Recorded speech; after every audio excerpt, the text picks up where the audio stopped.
ഓം ശ്രീ മഹാദേവേ നമഃ. നമസ്കാരം. ഇന്ന് ശ്രീലളിതാ സഹസ്രനാമ സ്തോത്രത്തിലെ 701 മുതൽ 727 വരെയുള്ള നാമാർത്ഥങ്ങളാണ് നമ്മൾ അറിയാൻ പോകുന്നത്. ആദ്യം നമുക്ക് നാമം ഒന്ന് ചൊല്ലാം. ഓം ഗുരുഭ്യോ നമഃ. ഓം ഗംഗണപതേ നമഃ. ഓം ശ്രീ പരാശക്തിയേ നമഃ. ദേശകാല പരിച്ഛിന്ന സർവകാ സർവമോഹിനി സരസ്വതി ശാസ്ത്രമയി ഗുഹാംബ ഗുഹ്യരൂപിണി സർവോപാധി വിനിർമുക്ത സദാശിവ പതിവൃത സമ്പ്രദായേശ്വരി സാധ്വേ ഗുരുമണ്ഡലരൂപിണി കുളോത്തീർണപകാരാധ്യ മായാ മധുമതി മഹി ഗണാംബ ഗുഹ്യകാരാന്ധ്യ കോമളാംഗി ഗുരുപ്രിയ സ്വതന്ത്ര സർവതന്ത്രേഷി ദക്ഷിണാമൂർത്തിരൂപിണി സനകാദി സമാരാധ്യ ശിവജ്ഞാനപ്രദായിനി. ഇതുവരെയുള്ള നാമശ്ലോകമാണ് നമ്മളിന്ന് അറിയാൻ പോകുന്നത്. അതില് ആദ്യത്തെ നാമമായിട്ട് വരുന്ന നാമം ദേശകാല പരിച്ഛിന്നായേ നമഃ. ദേശകാല പരിധികളാൽ ബന്ധിക്കപ്പെടാത്തവളായ ദേവിയെന്ന് നാമാർത്ഥം സൂചിപ്പിക്കുന്നു. അതായത് സർവത്രയും സർവകാലവും വ്യാപിച്ചിരിക്കുന്നവളെന്നാണ് പറയുന്നത്. അങ്ങനെയുള്ള ദേവിയെ ദേശകാല പരിച്ഛിന്നായ എന്ന നാമം കൊണ്ട് നമുക്ക് അർത്ഥമാക്കാം. അടുത്ത നാമം നോക്കാം. സർവകായേ നമഃ. എങ്ങും നിറഞ്ഞു നിൽക്കുന്നവളാണ് ദേവി അല്ലേ. സർവവും വ്യാപിച്ചിരിക്കുന്നവൾ, അനന്തസ്വരൂപിണിയായവൾ എന്നൊക്കെ അർത്ഥം വരും. സർവമോഹിനി നമഃ. എല്ലാവരെയും തന്നിലേക്ക് ആകർഷിക്കുന്നവളാണ്, മോഹിപ്പിക്കുന്നവളാണ് ദേവി അല്ലേ. ഭക്തന്മാരെ തൻ്റെ ദിവ്യസ്വരൂപത്തിലേക്ക് ആകർഷിച്ചിട്ട് ദേവി അവർക്ക് മോക്ഷം നൽകുന്നു. അപ്പോൾ ആ നാമത്തിന്റെ അർത്ഥം സർവമോഹിന്യേ നമഃ എന്ന നാമാർത്ഥം വരുന്നത് അങ്ങനെയാണ്. അടുത്ത നാമം നോക്കാം.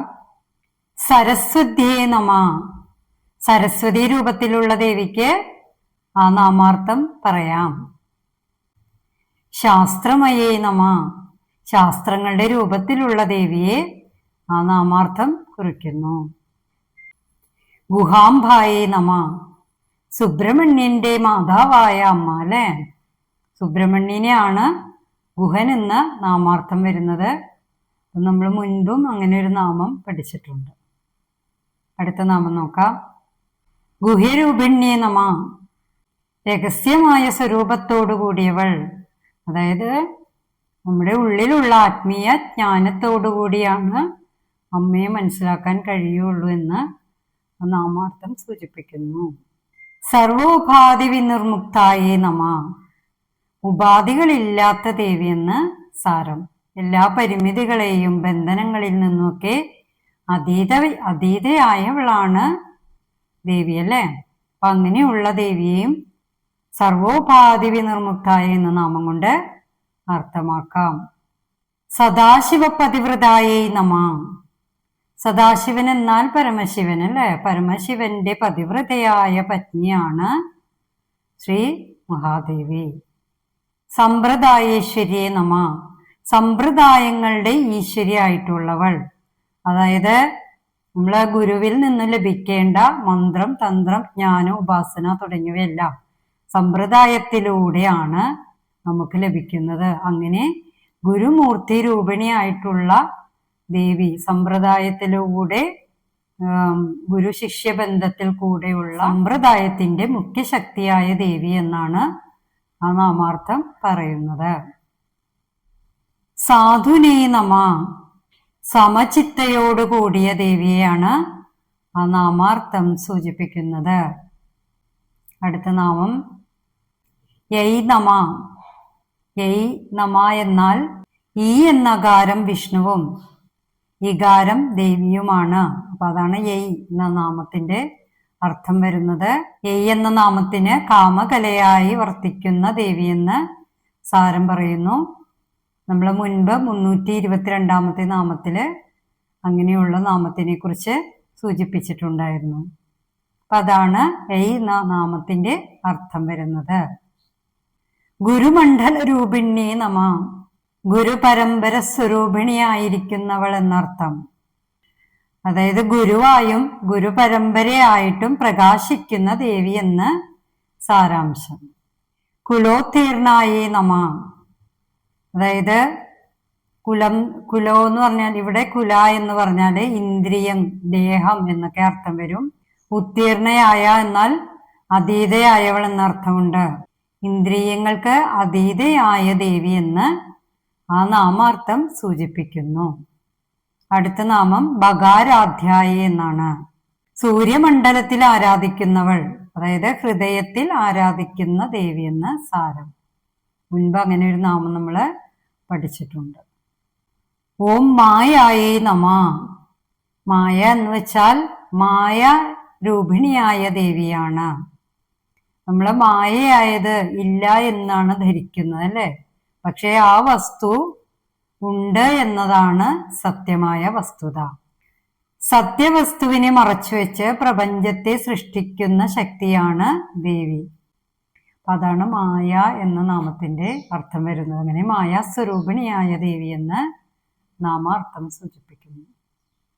മധുമധ്യേ നമ, അതായത് മധു എന്നാൽ തേൻ എന്നാണ്. തേനിന്റെ മാധുര്യമാർന്ന സ്വഭാവത്തോടു കൂടിയവൾ എന്ന ദേവിയെ വിശേഷിപ്പിക്കുന്ന നാമമാണത്. അടുത്ത നാമം നോക്കാം. മഹ്യേ നമ, ഭൂമിദേവിയുടെ രൂപത്തോടു കൂടിയ ദേവിയെയാണ് പറയുന്നത്. പൃഥ്വി സ്വരൂപിണിയായ ദേവി എന്ന് സാരം. അടുത്ത നാമം നോക്കാം. ഗണാംബായേ നമ, ഗണങ്ങൾക്ക് മാതാവായവളാണ് ദേവി. അതുപോലെ ഗണേശന്റെ അമ്മയായ ദേവിയെയും ഗണാംബ എന്ന നാമം കൊണ്ട് അർത്ഥമാക്കാം. ഗുഹ്യകാരാധ്യായേ നമ, ഗുഹ്യകൻ എന്ന് പറഞ്ഞാൽ യക്ഷൻ, കിങ്കരന്മാര്, ഗന്ധർവന്മാര് അങ്ങനെയുള്ള ദേവസമൂഹങ്ങളെയാണ്. അങ്ങനെയുള്ള ദേവസമൂഹങ്ങളാൽ ആരാധിക്കപ്പെടുന്നവളാണ് ദേവി എന്ന നാമാർത്ഥം. അതുപോലെ മൂലാധാര ചക്രത്തിലെ ദേവിയെ ആരാധിക്കുന്നതിനെയും അങ്ങനെ ഒരു നാമത്തിൽ പറയുന്നുണ്ട്. അപ്പൊ അതാണ് ഗുഹ്യകാരാധ്യായ എന്ന നാമം കൊണ്ട് അർത്ഥമാക്കുന്നത്. അടുത്ത നാമം കോമളാംഗി നമ, അതായത് മൃദുവായ അംഗങ്ങളോട് കൂടിയ ദേവിയെയാണ് ആ നാമാർത്ഥത്തിൽ പറയുന്നത്. അടുത്ത നാമം നോക്കാം. ഗുരുപ്രിയായേ നമ, ഗുരുവായ പരമശിവന് പ്രിയയായിട്ടുള്ളവളെന്ന് സാരം. അതുപോലെ ഗുരുവിന് പ്രിയയായിട്ടുള്ളവളെന്നും പറയാം.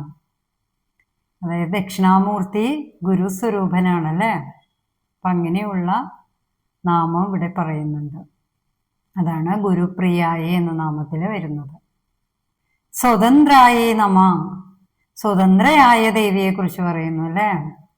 ദേവിക്ക് പ്രത്യേക നിയന്ത്രണോപാധികളൊന്നും തന്നെയില്ല. ദേവി സ്വതന്ത്രയാണ്, സ്വതന്ത്രയായിട്ട് വർത്തിക്കുന്നവളാണ് ശ്രീ മഹാദേവി. അടുത്ത നാമം സർവതന്ത്രേശ്യേ നമ, സർവതന്ത്രങ്ങളുടെയും സ്വരൂപമായിട്ടുള്ളവൾ, ഈശ്വരിയായിട്ടുള്ളവൾ എന്ന് നാമാർത്ഥം.